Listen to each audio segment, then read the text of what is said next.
Hey guys, FXFear. So, I was going to do another video and I've changed my mind and I'm going to do this video instead. So basically this is the e8500 running at, hardware failure detected. So fatal error, visual 6, yeah. So look, we've basically gone a bit hard, but it's Prime 95, isn't it? So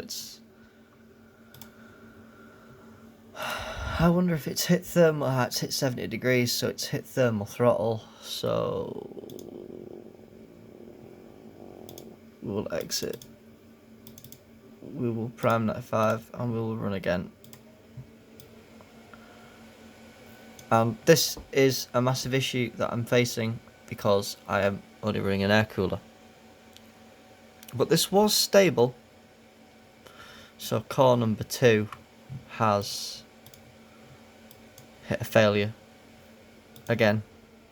Right, 1.408 volts. What we're going to do, going to restart, and I'm going to up the core voltage and see if that makes it stable. I did have this stable before. I forgot to write the settings down because I'm special, and now I need to make it stable. So let's go into BIOS. Generally, we're not crashing when we get a hardware failure, so there's an issue, but we can probably solve it.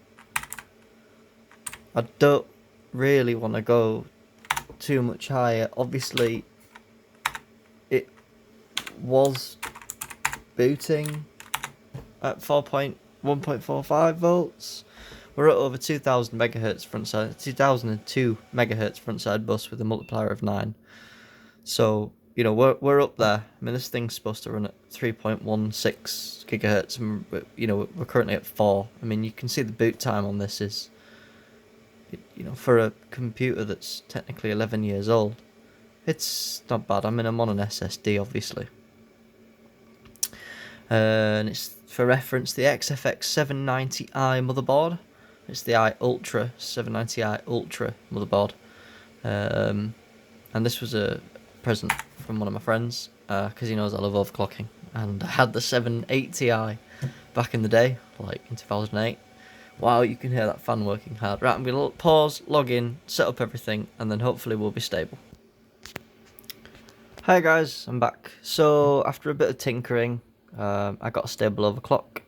I had to put the voltage up to 1.46 with VDroop. That's come up at 1.416, so 0.5, 0.45, 0.045 volts of drop, but that's enough. So I'm going to boot up GTA 5 and we are going to stress test. Now, most of the graphics settings are on very high, or high.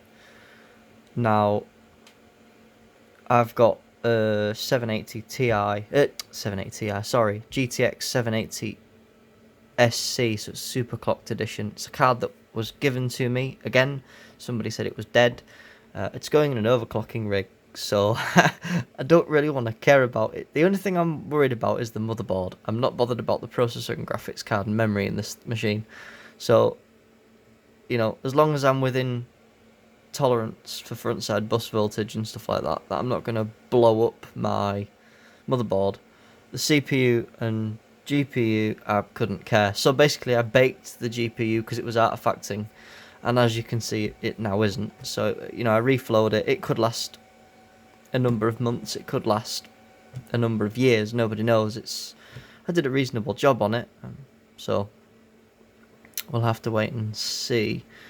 So what I'm going to do when this loads, there we go, that was pretty quick. I'm going to go into settings, I'm going to go to graphics, and whoops, come here. I am going to show you this. So we are on DirectX 11 full screen, 60Hz, one output monitor, obviously. And I'm going to scroll down. You can see that that is all on full. Texture quality is very high. very high, high, very high, times 4, very high, very high, very high. You know, everything on here, times 16, filtering, tessellation, high. Everything on here is high or very high, you know. It's kind of how I want it. So what we're going to do, we're going to really give it the beans, I suppose. Distance scaling, you know, we're using nearly 2.5 gig of graphics memory, and you know, we're running an e8500. Anyway, what I'm going to do, I'm going to press this button here. It's going to tell me that the game will reboot, and yes, I am sure. I'm going to pause it while it loads, because it will take a while to load, because it's loading off a spinny disk, and it's an old one. So I will come back in a few minutes, and we will watch the benchmark. So I'm assuming it's going to start in a second. Yep, we've got the swirly swirl in the corner. I'm not sure what it's called. This thing here telling me, yes, I'm thinking about it. Now I'm doing this because I tested this at the standard clock of 3.16, and it was terrible, and it was juddering, and it was basically unplayable. I tested this at 4 gigahertz, which is one of my previous videos, and that's playable. I really wanted to see what it would do at 4.5. Does an extra 500 megahertz make a difference? So we'll just watch this and we'll, you know. That's kind of smooth. Like, that's surprisingly smooth. We'll see. It might crash. I have stress tested it.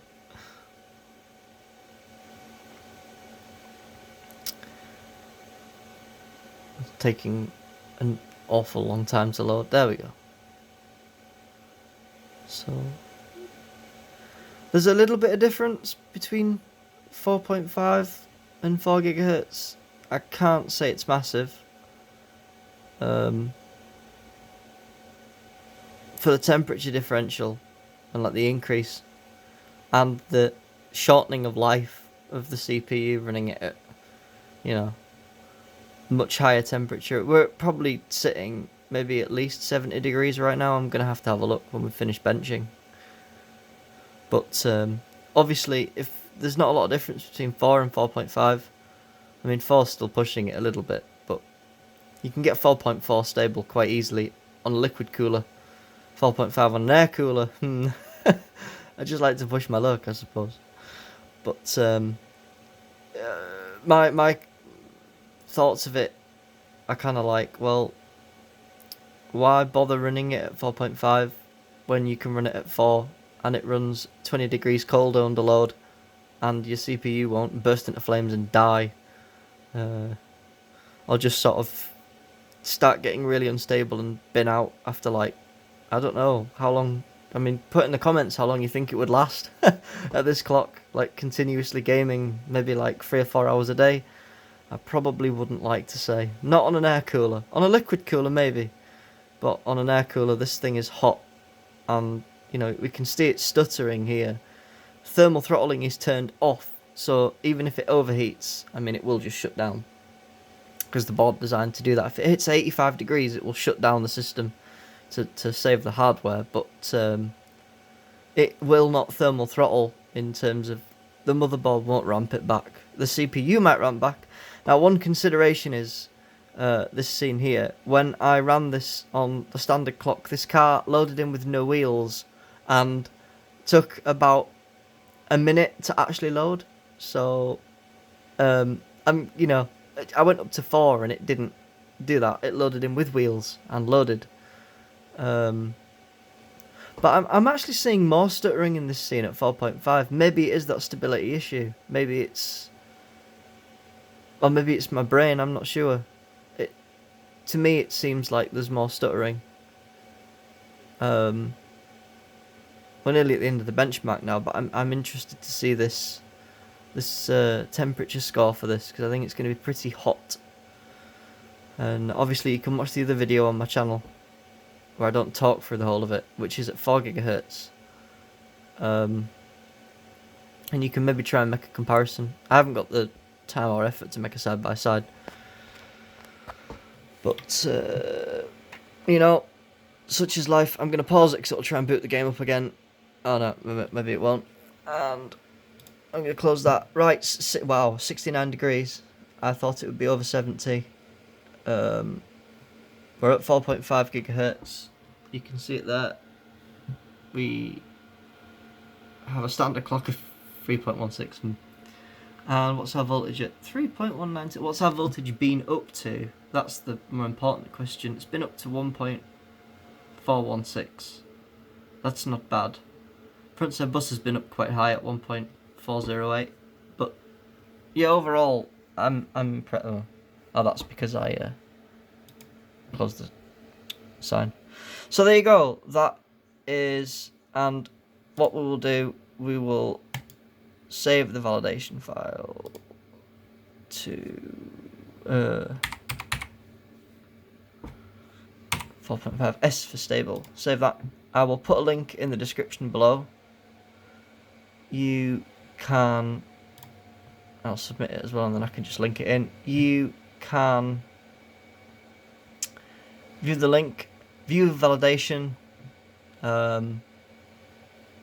This is my, this is the board I've been playing with, and I can unlock that, and if I want to, there it is. So we have 4504.75 megahertz. It's validated. I've just run a benchmark on it. You've seen me do it. You can see the system there, and that is how an e8500 runs on a 790i Ultra 3-way SLI motherboard with GTX 780 SC, 8GB of DDR3 memory, and it's overclocked to 4.5 gigahertz. So there you go. This is FXFear. Peace out. When I get liquid cooling, we're going to go even higher. We're going to go for, well, want to really go for the holy grail of like 5.4, 5.5 gigahertz, but on air we've reached that limit. We can't go any higher. Anything above 60 is classed as unstable anyway. So, right, I'll hopefully be uploading another video with it liquid cooled, and we'll really give it some. And I might even push it to destruction, but we'll wait and see.